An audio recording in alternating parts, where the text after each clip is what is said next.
এই যে চানাচুর দিয়ে মুড়ি মাখানো হচ্ছে,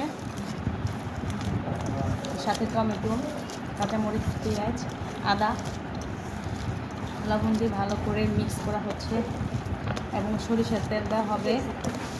এখন দিয়ে দিচ্ছি মুড়ি।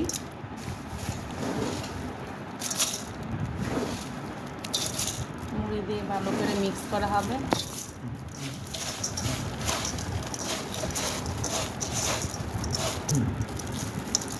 চানাচুর দিয়ে দিচ্ছি।